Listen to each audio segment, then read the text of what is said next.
Le grand méchant ours, quand il se réveille, il a faim. Et qu'est-ce que le grand méchant ours préfère? Une petite souris. Toute crue, c'est comme ça qu'il les préfère, toute vivante. Mais vous êtes sûr qu'il est si méchant? Voici Celestine.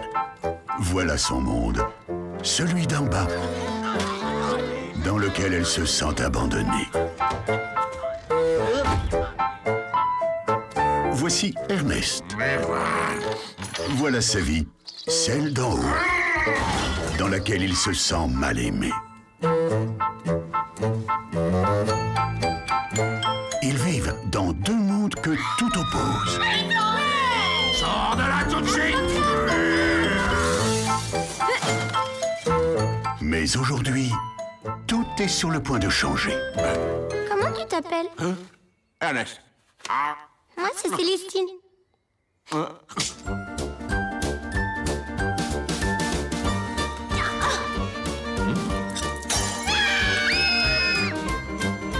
Ernest? C'est toi qui l'as introduit ici. Mais qu'est-ce qu'elle a fait de mal, Celestine? Introduire un ours enragé chez nous. Nous ne prendrons aucun repos tant que nous n'aurons pas retrouvé Ernest et Celestine. Ne t'en fais pas, nous ne les trouverons jamais. Un ours et une souris, ça va pas. Les ours en haut et les souris en bas, c'est ça? Eh ben oui, depuis toujours c'est comme ça.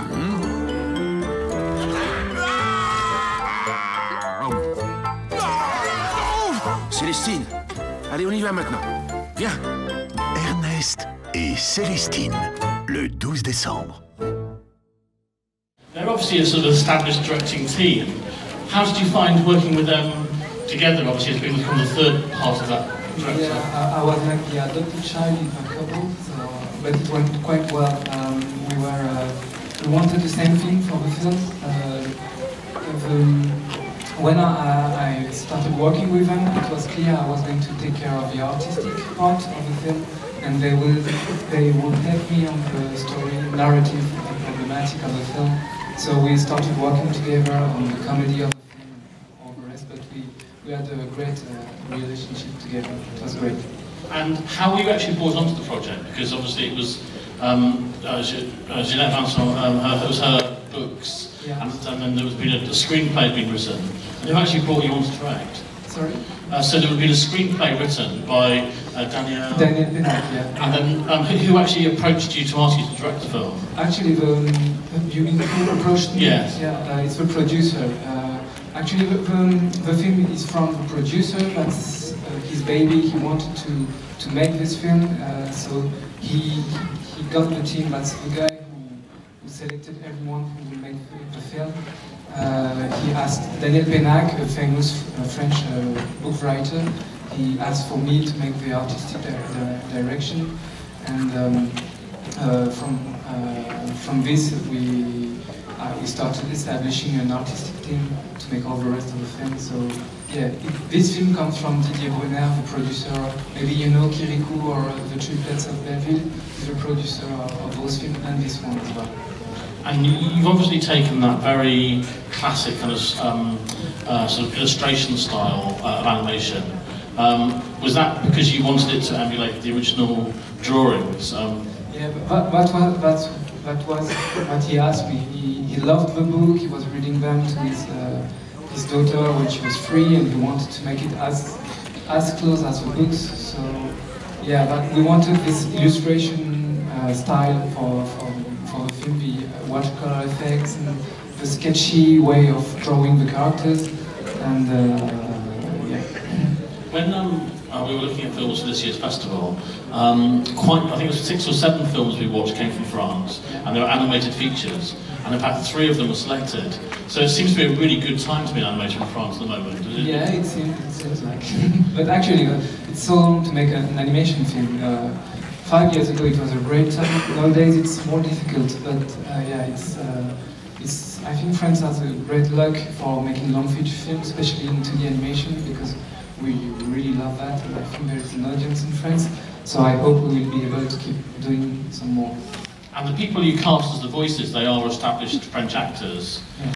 And how did you choose who would be the right people for the voices, for the characters? Yeah, it was quite a long we made a long casting. The main character, Ernest, is played by Lambert Wilson. Maybe you know this actor. He played some American movie, I think.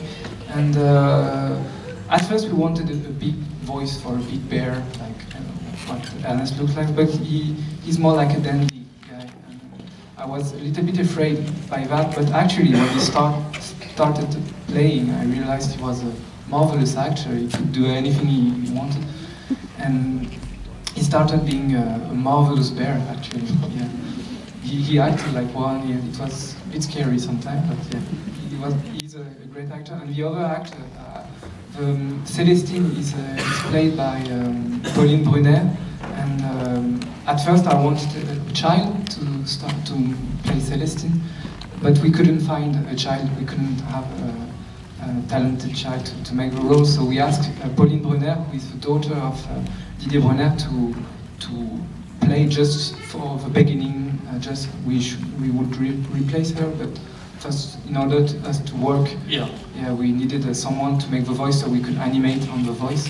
So she made it, and she made a good job. So we wanted to keep her at the end because we thought it was so perfect. So we didn't need to search anymore. And sometimes when animated films are made, the people who are doing the voices do them separately, sometimes they're together. Yeah. Were they separate, or were they kind of talking to each other like this? They were together, actually. It's a great pleasure, because with a child we couldn't have Lambert Wilson and a child at the same time, so Ernest and Celestine were playing together. And the thing is, Pauline is very small, and Lambert Wilson is very big, like, yes.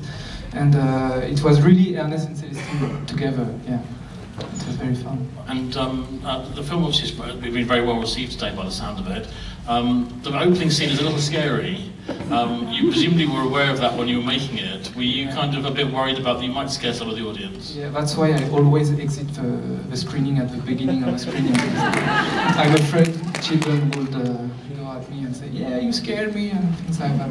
Actually, I was in a festival last week, and at the end of the screening, the presenter, like you told the audience, he is the director, and there was a child. He stood up and he came to me. He came until here and pointed at me and said, "You scared me." And he got back to his chair. I was so.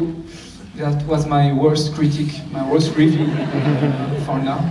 And yeah, we were quite scared. But actually, when I was a child, I loved a film that scared me. So I wanted to scare children. I'm sorry. So now is your opportunity to either get back at him scaring you, or to ask any questions, or to make any remarks. There are some people with microphones on either side.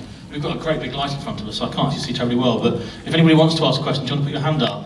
And somebody will bring. There's one in the very, very, very front row here in the middle. Anybody else? I can't actually see, but just take a microphone if you can see one. There we go. What's your favourite bit of the movie? Well, my favourite bit, I guess it's one gag I really love, because I always laugh when I see it, even if I saw the film 1,000 times.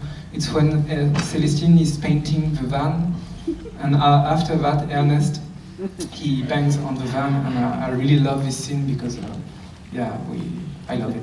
And I've got a good laugh here as well, I can tell you, so that's good. I'm just going to step out the light so I can see anybody.